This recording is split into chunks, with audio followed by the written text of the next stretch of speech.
कौन है भगवान? सबूतों की रोशनी में होगा आज फैसला आसान।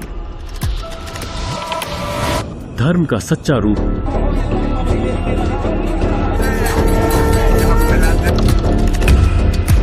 न अंधभक्ति न कोई भ्रमजाल। पत्थर पूजे हरि मिले तो मैं पूजूं पहाड़, उससे तो चक्की भली जिससे पीस खाए संसार। ब्राह्मण से गधा भला, आन देव से कुत्ता, मुल्ला से मुर्गा भला, जो शहर जगावे सूता।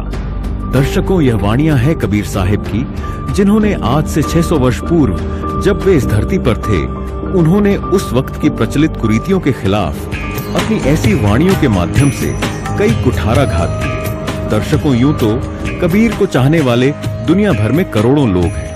कुछ महज एक संत की संज्ञा देते हैं, कुछ उन्हें रहस्यवादी कवि कहते हैं और कुछ उन्हें सद्गुरु कहते हैं, लेकिन एक मत ऐसा भी है जो कहता है कबीर को भगवान। दर्शकों, क्या यह केवल एक मान्यता है या है कहीं शास्त्रों में कबीर की कोई पहचान? बने रहिए इस वीडियो में शुरू से अंत तक। यहाँ इस वीडियो के माध्यम से होगा हमारी और आपकी कई शंकाओं का समाधान, क्योंकि आज खुलेंगे शास्त्रों से प्रमाण। न्यूज चैनल हिमाचल की तरफ से मैं निशा एक बार फिर से आपका स्वागत करती हूँ। आज जैसे कि हमें यहाँ पर कबीर साहिब जी के प्रकट दिवस पर आने का मौका मिला और मैं यहाँ अपनी टीम के साथ पहुंची। तो जैसे ही मैं यहाँ पे पहुंची तो मुझे यहाँ पे कुछ लोग दिखाई दिए जो आपस में कुछ बातें कर रहे थे। कुछ लोग जो थे वो बता रहे थे कि कबीर साहिब भगवान है और दूसरे कहीं बता रहे थे कि कबीर साहिब जो हैं भगवान नहीं है। तो इन लोगों की आपस में चर्चा रह रही है कि इस प्रकार की चर्चा इनमें हो रही है। मैंने भी जानने की कोशिश करी और अधिक मैं जानना चाहती हूँ। मैंने बोला इस चीज को आप तक भी पहुँचाएं कि वाकई में ही ये चीज कितनी हद तक साबित होती है। इस चीज को प्रमाणित करने के लिए क्या ये शास्त्रों से प्रमाण दे पाएंगे या नहीं दे पाएंगे, ये हम देखेंगे इस फैक्टफुल डिबेट में। तो नमस्कार जी। नमस्कार जी। आप यहाँ पे किस बात पे डिस्कशन कर रहे हैं? तो हम यहाँ पे, हमें पता चला था कि यहाँ पे भंडारा चल रहा है 3 दिन का, तो हम यहाँ पे भंडारा देखने आए थे। तो इन्होंने जैसे यहाँ पे हमारे कुछ जानकार के लोग हैं जो यहाँ आते हैं, उन्होंने हमें बुलाया था कि यहाँ पे आओ, भंडारा चलता है, प्रदर्शनी भी लगती है। तो हम जब प्रदर्शनी देखने आए तो हमने यहाँ पे देखा कि बहुत सारी किताबें रखी थी, हमारे ग्रंथ भी, ऋग्वेद सामवेद सारे वेद भी रखे थे और गीता जी भी रखी थी। तो ये तो हमने ये देखा तो हमें लगा कि अच्छा, ये भी देवी देवताओं को पूजते हैं, ये भी उनको मानते हैं, सारे धर्म ग्रंथ वही रखे हैं, तो हमें बहुत अच्छा लगा। लेकिन जब हमने इनसे बात करी कि आप तो देवी देवताओं की किताबें रख के बैठे हो, लेकिन आप कह रहे हो कि कबीर साहब भगवान है, तो ये हमें बात समझ नहीं लगी।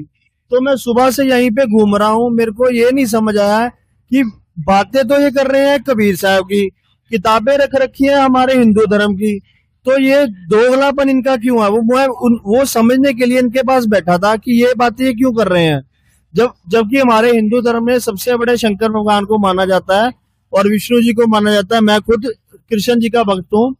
तो मैं ये कह रहा हूँ कि जब ये सारी किताबें उनकी रख के बैठे हैं, हम और इनकी यहाँ पे फोटो भी मैंने लगी देखी, तो ये सब देख के तो ये उनको कह रहे हैं कि ये भगवान नहीं है।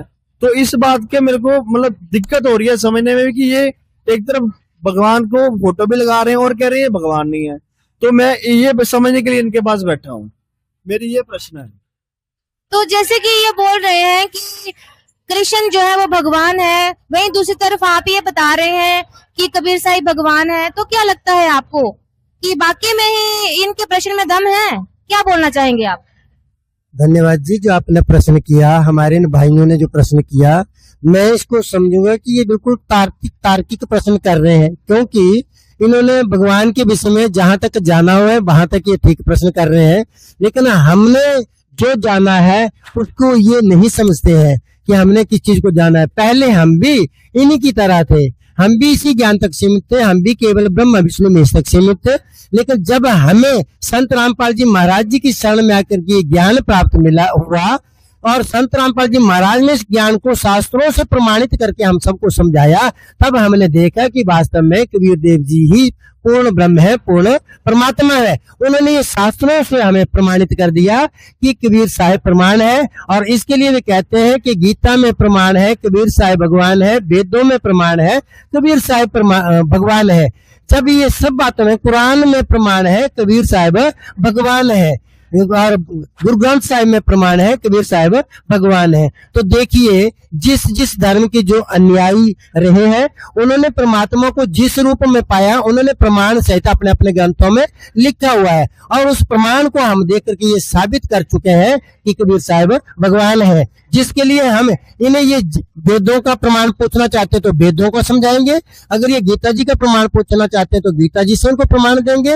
यदि ये कुरान से पूछे तो कुरान से देंगे, और यदि गुरु ग्रंथ साहिब से पूछना होता है तो सबसे इनको प्रमाण देंगे। क्योंकि हमारे गुरु जी ने इन तथ्यों को बड़ी मेहनत से, बड़ी लगन से हर ग्रंथ से निकाल निकाल करके हमें अपने पूरे जग को, अपने बच्चों को समझाया है, और हम इनको भी पूर्ण ब्रह्म का ही दर्जा देते हैं, क्योंकि इन्होंने जो ज्ञान दिया है इसको पूरे विश्व में इस ज्ञान को देने वाला अन्य कोई दूसरा नहीं था। अब मैं चाहता हूं कि अगर इनको प्रमाण देखने हैं तो हम इनको अपने सदग्रंथों से ये प्रमाण दे सकते हैं। लेकिन थोड़ा सा मैं एक बात और कहना चाहूंगा कि भाई साहब ने कहा कि हम ब्रह्मा विष्णु महेश को ही भगवान मानते हैं, ठीक है, हम ये जानते हैं कि ये अपनी जगह ठीक है, ये भी भगवान है, लेकिन इनको ये पता नहीं है कि गीता जी में जो गीता को बोलने वाला जिसको ये कृष्ण कहते हैं उसको हमारे गुरुजी ने साबित करके बताया कि गीता में वो काल ब्रह्म बोल रहा है। गीता जी को बोलने वाला जो वो काल ब्रह्म है, जिसको हम ब्रह्म भी कहते हैं, और उसने खुद कहा गीता जी के 11 अध्याय के 32वें श्लोक में कहा है कि कालो हम प्रवृत्त, मैं बड़ा हुआ काल हूँ और पूरे इस संसार को सबको खाने के लिए तैयार हुआ हूँ।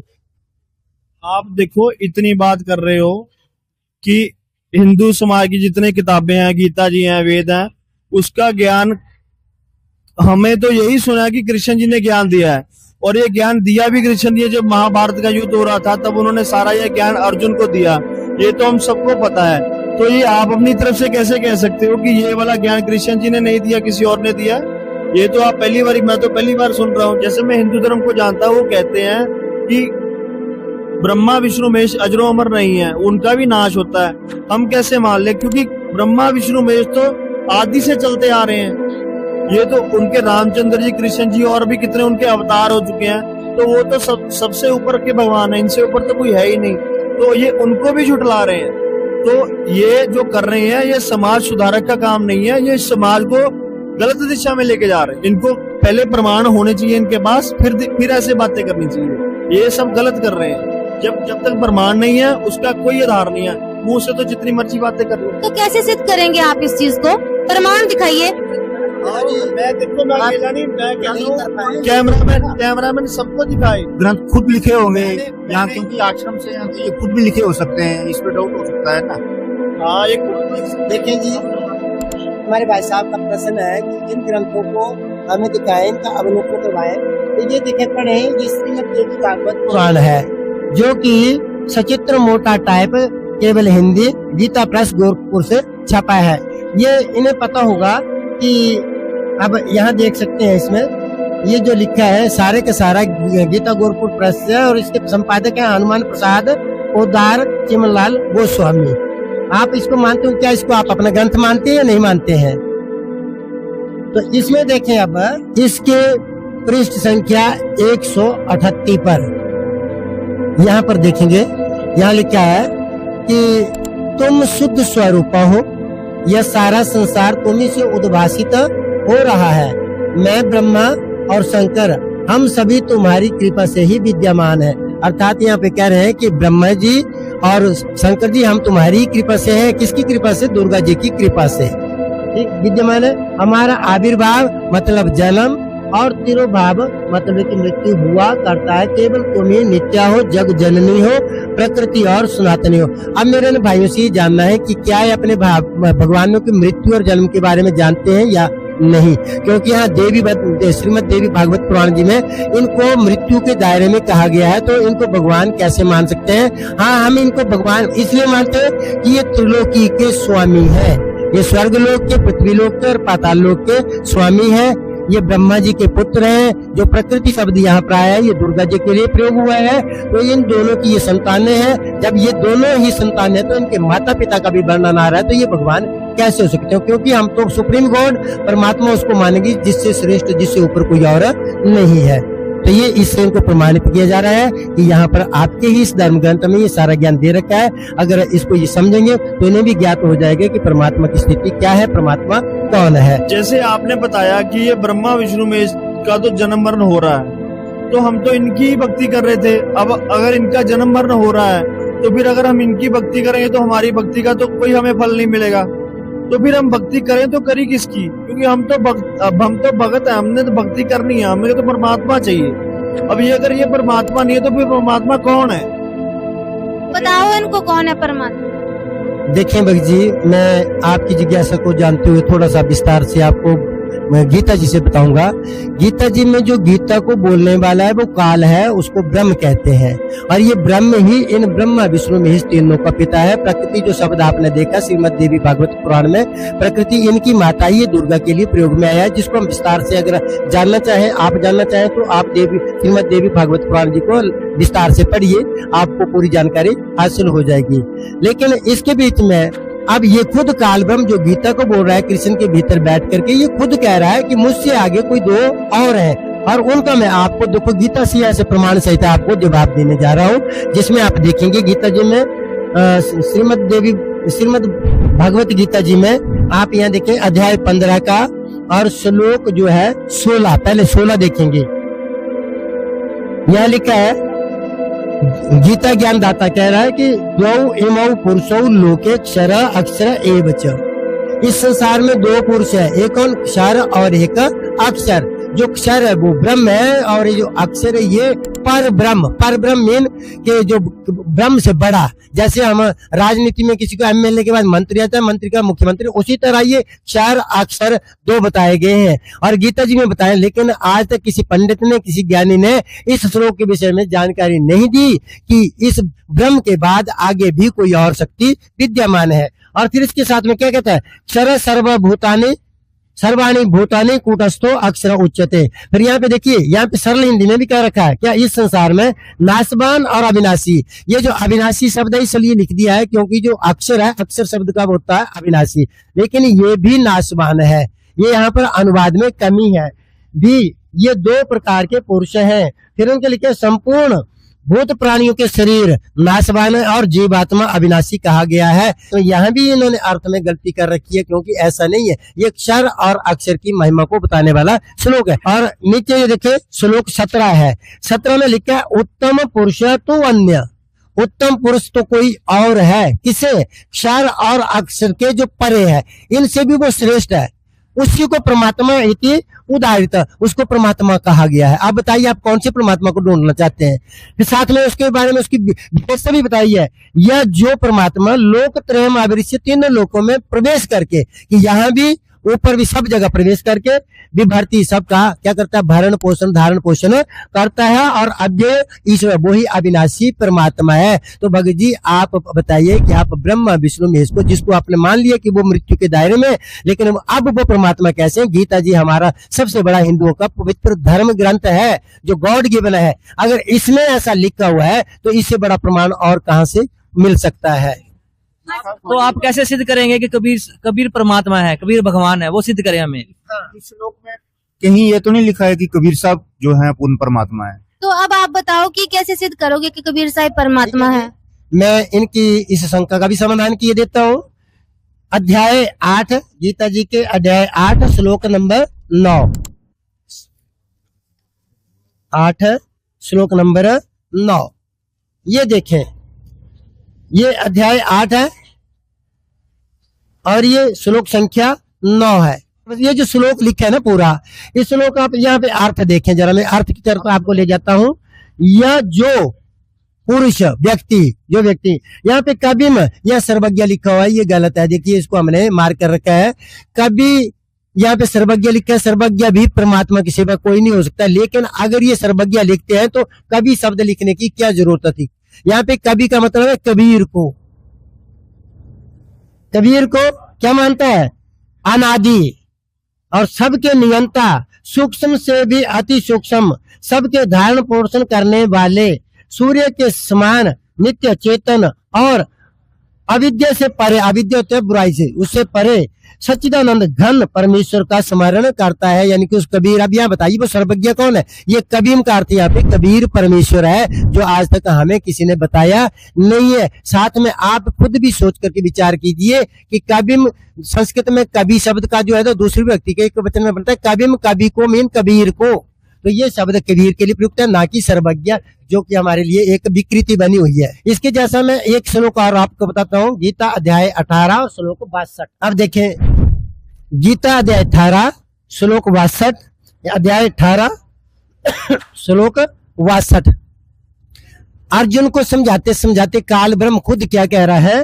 तम एव शरणम गच्छ, कहता है उसी की शरण में जा, जो उत्तम पुरुष है तो अन्य परमात्मा इति उदाहरित, ये जो बताया है उसके लिए कह रहा है कि उसी की शरण में जा। सर्व भावेन भारत, हे भारत तो सब प्रकार से केवल उस परमात्मा की शरण में जा। अब यहाँ पे क्या लिखा है? गच्छ, यहाँ पे गच्छ का अर्थ जानो, यहाँ पे सीधा लिख दिया है ना, तत्प्रसादात परम शांतिम स्थानम प्राप्स्यति शाश्वतम, और उसकी कृपा से तू परम शांति को, सनातन धाम को प्राप्त होगा। तो गीता जी हमारी गीता का ज्ञान देने वाला सीधा ही साबित कर रहा है कि वो पूर्ण ब्रह्म कोई और है और उसकी शरण में उसको जाने के लिए कह रहा है। हाँ। और एक श्लोक और है, अभी एक चीज और देखें, यहाँ पे 18 का 66 नंबर श्लोक है, सर्वधर्मान परित्यज्य माम एकम शरणम ब्रज। अब जो संस्कृत को सही तरीके से जानने वाला होगा ना, जो व्याख्या करने वाला सही से होगा, वो ही इसकी व्याख्या कर सके। यहाँ पर जो ब्रज शब्द है, मैंने इसलिए आपको कहा कि कबीम का जो जैसे अनर्थ किया अर्थ का, ऐसे ब्रज का भी यहाँ पर अनर्थ किया हुआ। यहाँ पर क्या अर्थ कर रखा है? जैसे पहले आप इस अर्थ को पढ़ेंगे कि सर्व धर्मान अर्थात संपूर्ण धर्मों को, माम मुझ में परित्यज्य छोड़कर, एवं एकम एक। अब एक के बाद क्या कह रहा है? माम कहता मेरी, मुझ, मेरी शरणम, शरण में ब्रज आजा, जबकि ब्रज का अर्थ होता है जाना। जैसे अंग्रेजी में कहते हैं गो मीन जाना। आप में से कोई बता सकता है कि गो का आना कर सकते हैं आप कभी? जब गो का आना नहीं हो सकता है, नहीं हो सकता। तो ब्रज जो संस्कृत का ब्रज धातु है और उसका अर्थ होता है जाना। अब इसका सीधा सा अर्थ क्या है? सर्वान धर्मान माम परित्यज्य, तुम अपने सारे धर्मों को मुझ में छोड़कर एकम शरणम ब्रज, उस एक पूर्ण ब्रह्म की शरण में चला जा। फिर क्या होगा? फिर कहता है अहम त्वाम सर्व पापेभ्य मोक्षयिष्यामि, मैं तुम्हें सारे पापों से मुक्त कर दूंगा, मां से तू चिंता मत कर। अब यहाँ पे किस तरफ की इशारा है? वो उस पूर्ण ब्रह्म की तरफ है इशारा है कि उसकी शरण में जा और तुझे कोई शोक करने की कोई जरूरत नहीं है। आपके हिसाब से जैसे आपने सिद्ध किया कि उत्तम पुरुष तो कोई और है, तो फिर हम उसकी साधना कैसे करें? उसका कैसे पता चले? उसके मंत्र कहाँ से मिले? देखिए जी, हमारे भाई साहब ने इन बातों को मान लिया, गीता जी के अनुसार मान लिया कि जो काल ब्रह्म कह रहे, काल ब्रह्म को भी इन्होंने पहचान लिया कि काल कौन है, ब्रह्म कौन है, काल ही ब्रह्म है। इसके बारे में इनको पता चला और इसके बाद इनको ये भी इन्होंने मान लिया है कि क्षर और अक्षर और नी अक्षर जिसको कहते हैं, या पर ब्रह्म जिसको हम कहते हैं, इसके बारे में इन्होंने जान लिया। अब मैं इन्होंने जो बात की है कि हम भक्ति विधि कैसे करें, तो उसके बारे में गीता में इन मंत्रों को बताया गया है, लेकिन इन मंत्रों को आप अपने आप समझ नहीं सकते हैं। इसके बारे में मैं थोड़ा सा इनको समझाना चाहूंगा कि गीता अध्याय 17 में श्लोक 23 में ये जो ओम तत्सत मंत्र लिखा हुआ है, ये वही है, लेकिन ये कोड वर्डों में है।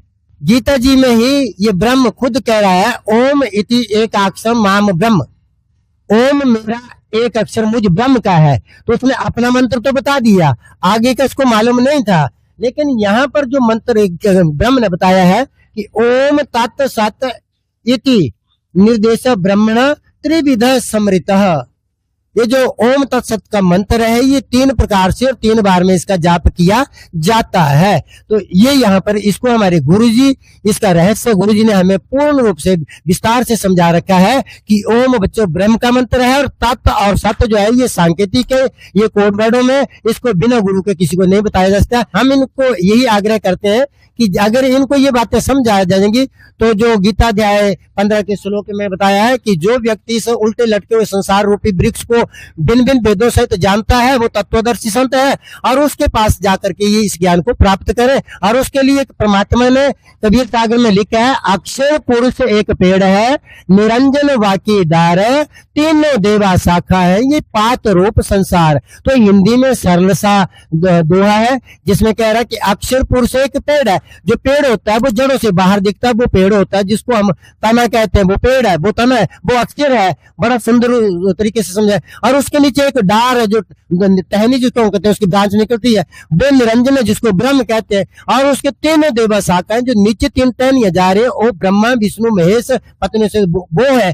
तो और उसके नीचे जो पत्तों के रूप में वो संसार है। तो हम सब वो पत्ते रूपी उस उल्टे लटके हुए वृक्ष के पत्ते हैं, और उसके भेदों को जो जानता है वो तत्वदर्शी संत है। और इस समय से धरा पर, इस पृथ्वी पर संत रामपाल जी महाराज के सिवा कोई भी तत्वदर्शी संत नहीं है धरती पर। हालांकि बहुत सारे धर्म गुरु बनकर बैठे हैं, लेकिन वो अपने मन माने मंत्र देते हैं जो शास्त्रों में कहीं भी मिलते नहीं है। ये सबसे बड़ा प्रमाण है। ये तो आपने बता दिया कि तत्वदर्शी संत कौन है, लेकिन हाँ जी बोलिए। भगत जी, मैं तो पहले, अब इतने सारे आपने प्रमाण दे रही है, मैं तो अभी मेरे पास कुछ बोलने के लिए बचा नहीं। पर आपने जब इतने प्रमाण दे दिए हैं, अब मैं एकदम से, मेरे को ये यकीन भी नहीं हो रहा। तो मैं चाहता हूँ कि मेरे को कोई इसकी मतलब पुस्तक मिल जाए, कुछ मिल जाए, ताकि मैं इसको अच्छे से पढूं और समझ सकूं, ताकि मेरे को ज्ञान हो। ऐसे ही मैं आपके कहने से आपकी बात मान लूं तो बाद में मुझे कोई और विचलित कर दे, मेरे को भ्रम, मुझे कुछ और ज्ञान दे दे। तो मैं ऐसे, जैसे मैं तो पहले हिंदू धर्म पे मानता था और उनकी पूजा करता था, उनके नाम मंत्र जाप करता था। तो अब आपके हिसाब से वो सारे मंत्र तो मेरे व्यर्थ हो गए, मेरा समय भी व्यर्थ हो गया। अब वो कौन से मंत्र हैं वो भी आपने मुझे बता दिया कि गीता जी में ऐसे ऐसे मंत्र लिख रखे हैं। तो अब वो वाले मंत्र का जाप मैं कैसे करूं? वो मुझे नाम दीक्षा कहाँ से मिलेगी? और वो मंत्र कैसे सही है, सिद्ध है, उसका प्रमाण मैं किसी को दिखा सकूं? मुझे कोई ऐसी पुस्तक मिले ताकि मुझ उस पे सारा लिखा हो और कैसे वो प्रमाणित हो, ताकि वो आगे समाज किसी को दिखा सकूं और कल को मुझे ये ना कहे कि भाई आप कहाँ फंस गए। क्योंकि हमने भी, हमारा भी जो समाज है, हमने उनको जवाब देना होता है कि आप कहाँ फंस गए। नहीं तो वो हमें कहेंगे कि आपने अपने देवी देवता छोड़ दिए, कल को हमें कोई नुकसान हो गया तो फिर हम ना तो इधर के रहे ना उधर के रहे, हम तो बीच में लटक जाएंगे। क्या कहेंगे आप? भाई साहब, मैं तो सबसे पहले ये कहूंगा आपको कि जो हमने प्रमाण आपको बताए हैं वो धर्म ग्रंथ हम सब के हैं, आपके हैं, हमारे हैं। हमारे गुरुजी ने जो हमें ज्ञान दिया है वो इन्हीं शास्त्रों से हमें ज्ञान दिया है। और गुरुजी ने कि ये जानते हुए, क्योंकि वो परमात्मा है, पूर्ण ब्रह्म है, उन्होंने जानते हुए कि जगत के लोग कोई भी अपने ग्रंथों को न पढ़ते हैं, न इन ग्रंथों को पढ़ सकते हैं, इसलिए परमात्मा ने अपने क्रोध के द्वारा जो उन ग्रंथों में सार सहित सार गर्भित ज्ञान था उसको अपनी पुस्तक ज्ञान गंगा में लिखा। और उस ज्ञान गंगा को आप लेकर के पहले उसका अध्ययन करें, पढ़ें। जो आपके मन में और भी शंकाएं होंगी उस पुस्तक को पढ़ने से वो आपकी मन की सारी शंकाएं दूर होंगी। उसको आप पढ़ना, उस पुस्तक को घर में ले जाना। और ये पुस्तक आपको भाई साहब हमारे जो प्रचार पुस्तक सेवा के अंदर बाहर लगा हुआ है, वहां पर वो आपको पुस्तकें मिलेंगी। क्या कहना चाहेंगे? ठीक है जी, भगत जी ने जो बताया मैं उसका बहुत बहुत धन्यवाद करता हूँ। और मेरी इच्छा ये भी है कि भक्ति तो जो मैं पहले करता था वो तो अब मैं नहीं कर पाऊंगा, क्योंकि आपने बोल दिया कि वो तो भक्ति सारी खत्म है, वो खुद नाशवान है। तो इसके लिए मेरे को जो मंत्र है वो मंत्र कहाँ से मिलेगा, मुझे वो भी थोड़ा बताइए कि वो मंत्र कहाँ से मिलेगा, अभी मिलेगा या कब मिलेगा? हाँ, इसके बारे में मैं थोड़ा सा आपको बताना चाहूंगा कि जैसे ही आप ज्ञान गंगा पुस्तक पढ़ लेंगे आपके मन में संतोष हो जाएगा कि मुझे इस ज्ञान के ऊपर चलना है, मुझे अपने जीवन को सार्थक बनाना है। तो भाई साहब आपको गुरु जी के नाम दीक्षा केंद्र है जो भारत के हर राज्य में है और हर राज्य के हर जिला में है। एक एक जिला में लगभग 2-2, 3-3 नामदान केंद्र है। जब आपको संतोष प्राप्त हो जाएगा तो इस पुस्तक में मोबाइल नंबर भी दिए होंगे नामदान केंद्रों के, आप उसमें कॉल करेंगे। कॉल करने के उपरांत जो है वहां से आपको कॉल आएगी तो वो आपको बताएंगे कि आप किस क्षेत्र के हैं, ये जान करके वो आपको नामदान केंद्र की जो सुविधा के बारे में बताएंगे कि आप कहाँ जाकर के नाम दीक्षा ले सकते हैं। और जब आप नाम दीक्षा ले लेंगे तो वो जो नाम दीक्षा की वही आपके जाप करने वाले मंत्र होंगे, उन्हीं मंत्रों के द्वारा आपका जीवन सफल होगा। तो आप पुस्तक को ले जाएं, पढ़ें और आगे जो है इसको जैसे मैंने आपको समझाया है इस तरीके को अपना करके जो है ना किसी नामदान केंद्र में जाएं और अपना संपर्क वहां बना करके नाम दीक्षा प्राप्त करें। तो क्या लगता है अब आपको संतुष्टि हो गई है? नहीं, संतुष्टि तो देखो जैसे ये बता रहे हैं वैसे तो संतुष्टि हो गई है, लेकिन अब मन में ये दुविधा हो गई है कि इतनी भक्ति हमने कृष्ण जी की करी, उनको याद किया, अब वो सारा व्यर्थ हो जाएगा। उसके लिए मैं थोड़ा भावुक हो रहा हूँ कि मैंने इतनी उम्र, मेरी उम्र 30 साल से ऊपर हो गई है, मैंने इतने साल उनकी भक्ति करी, अब वो ये इनके हिसाब से ये तो चलो भगत है, ये सारा सही बता रहे हैं।